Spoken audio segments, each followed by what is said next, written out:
Olá, pessoal! Vamos estudar a rede de distribuição de energia elétrica, especificamente a rede de média tensão, que utiliza níveis de tensão de até 34,5 kV. Temos diversos padrões espalhados pelo Brasil: 11.9, 13.8, 23, 34,5 kV. E deixa aí no comentário qual é o padrão na sua cidade, onde você mora.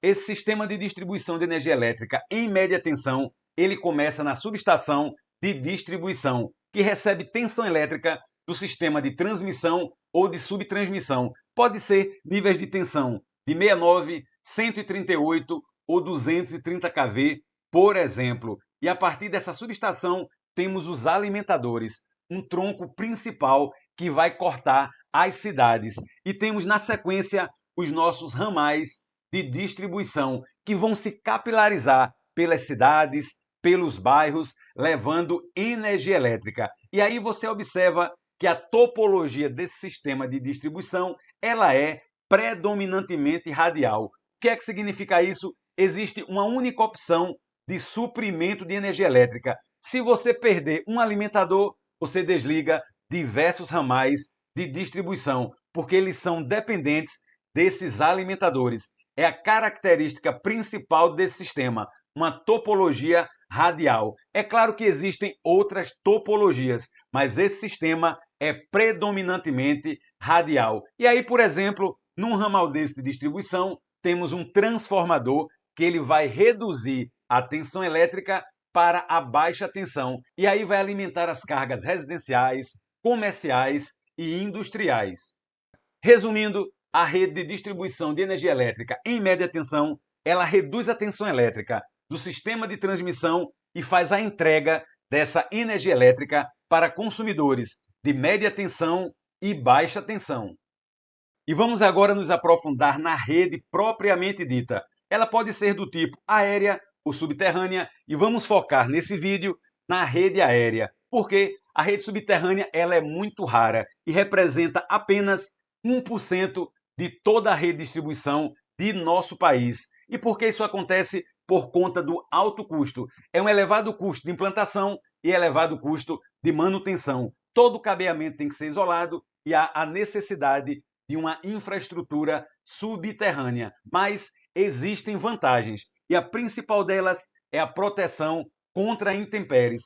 Diferente daquele cabeamento nos postes, se a rede é subterrânea, ela não está sujeita a chuvas, ventos fortes ou ainda descargas atmosféricas. E não podemos esquecer árvores, galhos de árvores tocando na rede. A rede subterrânea evita tudo isso. Por isso, ela apresenta uma maior confiabilidade, porque reduz a possibilidade de desligamentos, de curtos circuitos. E, por fim, não podemos esquecer também a maior estética e mobilidade na cidade. E o primeiro tipo de rede aérea que vamos verificar é a rede convencional. Ela é chamada convencional porque ela utiliza cabeamento nu e é a rede mais utilizada. Cabo de alumínio ou cobre sem isolação. Esse cabeamento ele é colocado nos postes sobre isoladores. Isoladores de pino ou isoladores de ancoragem. E esses isoladores de pino, eles podem ser de diversos tipos. Isolador de porcelana, polimérico ou isolador de perfil protegido. Esse perfil protegido ele é utilizado em áreas de grande poluição ou maresia. E a grande vantagem dessa rede é a simplicidade e baixo custo. No entanto, ela apresenta baixa confiabilidade. Por quê? Porque ela está sujeita a curtos circuitos. Como o cabeamento não é isolado, o cabeamento é nu, nós temos galhos de árvores tocando na rede, objetos lançados na rede, e tudo isso pode provocar curto-circuito, seja de fase para terra ou entre fases, provocando desligamentos e interrupção de energia elétrica. Já na rede compacta, temos um menor espaço ocupado, porque esses cabos eles são aproximados através de espaçadores. Essa é a grande característica. Perceba o cabeamento das três fases e esses cabos possuem cobertura, mas não é considerado um cabeamento isolado. Não esqueça disso. Essa cobertura fornece um certo grau de isolamento, mas não confina totalmente o campo elétrico. Então, se você tocar nesse cabeamento, você leva um choque. E perceba que existe um cabo de aço de sustentação que suporta o espaçador e todo o cabeamento trifásico. É o chamado cabo mensageiro. E aí vem uma grande pergunta: se o cabeamento não é isolado, qual é a vantagem dessa rede? A grande vantagem é que essa cobertura ela reduz a corrente de fuga, e isso faz com que essa rede conviva muito bem com a arborização, reduz os desligamentos por contato com galhos de árvores. O galho pode até tocar na rede, mas a corrente de fuga é tão reduzida que não provoca curto-circuito. Isso é uma grande vantagem e aumenta a confiabilidade e a disponibilidade de fornecimento de energia elétrica.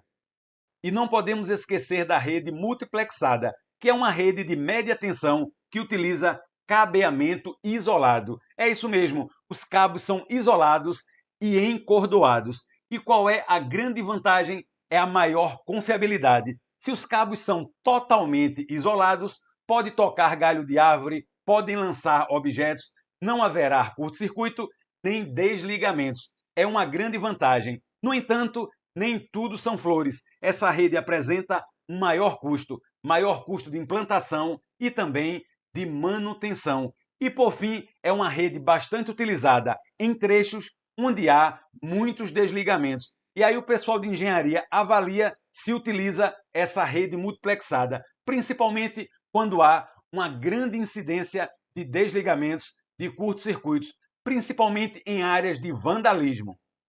Já deu para perceber que galhos de árvores provocam desligamentos da rede de distribuição de energia elétrica. E perceba agora, pelo desenho, pelo esquemático, a zona de influência dessa arborização na rede elétrica. Observe que na rede convencional temos uma maior área de influência. São muitos mais galhos de árvores que podem tocar e provocar curto-circuito nesse tipo de rede. Com a rede compacta, já que ela utiliza cabo protegido e os cabos são compactados, a zona de influência é bem menor. Por isso que essa rede convencional vem sendo substituída gradativamente pela rede compacta.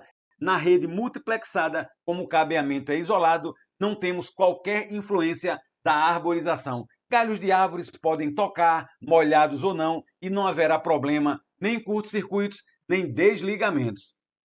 E vamos agora à rede secundária, que é a rede de distribuição em baixa tensão. E em nosso país temos dois padrões de tensão elétrica. É o padrão 220 volts trifásico, 127 volts monofásico, e o segundo padrão 380 volts trifásico, 220 volts monofásico. E perceba a ilustração desse poste com dois padrões de baixa tensão. O padrão de cabeamento nu, bastante conhecido. O primeiro condutor é o neutro e, na sequência, as demais fases do sistema trifásico. E à direita temos um outro padrão no mesmo poste, que é a rede multiplexada utilizando cabo isolado em baixa tensão. São dois padrões de baixa tensão muito utilizados.